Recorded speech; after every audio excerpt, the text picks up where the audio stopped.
Let's take a look at systems of linear inequalities in two variables.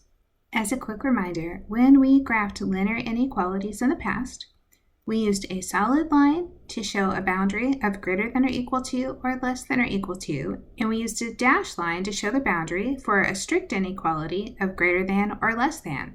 Then we shaded the region that corresponded to the inequality. With systems of inequalities, we also shade the solution. The area shaded represents the point that satisfies all inequalities in the system.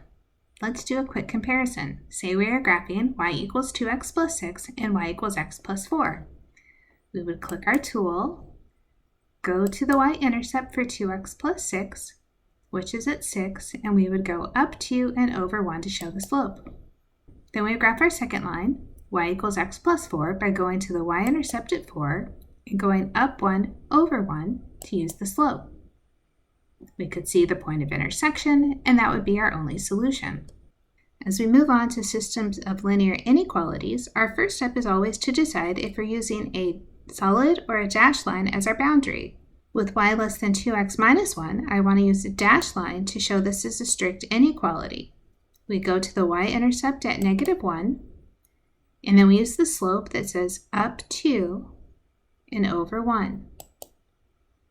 Because the inequality is less than, we click below the line to activate the region. The second inequality is y is greater than -x plus 2. Again, we have a strict inequality, so we select a dashed line. We start at the y-intercept of +2, and then we go down 1 and over 1 to use the slope. This time it says greater than, so we move above the line and click any point. The region that shows the overlap of the two inequalities is the solution.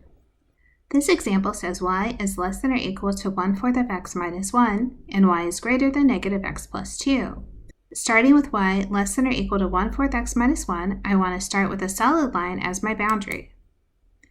I go to the y-intercept at -1, and then I go up 1 and over 1, 2, 3, 4 to get a second point. It says less than or equal to, so I click below to activate the region. The second inequality says y greater than -x plus 2. Strictly greater says use a dashed line. I'm going to start with 2, and then I use the slope of -1, so I go down 1 and over 1. Greater than is above. I click to activate the region. The part where it overlaps is our solution set. It's extremely important to be patient with yourself when you're doing these graphs. It's easy to click in the wrong space or not exactly on the line. So take your time. If you make a mistake, hit clear all and start again. Some inequalities are not going to be written in slope-intercept form. So the first thing you should do is rewrite the inequalities before you go to graph. I'll take the 2x minus y less than or equal to -4, and I'm going to solve it in terms of y. I'll move the 2x to the right side. I have -y less than or equal to -2x minus 4.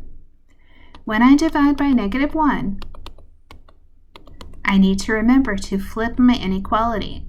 I have y is greater than or equal to 2x plus 4.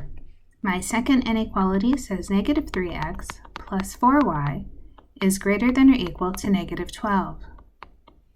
Again, I want to solve for y. I'm going to add 3x to both sides. I have 4y is greater than or equal to 3x minus 12. Divide by 4. You have y is greater than or equal to 3/4 of x minus 3. Our first inequality is now y greater than or equal to 2x plus 4. Greater than or equal to says use a solid line. Start at 4, and then use the slope to go up 2 and over 1.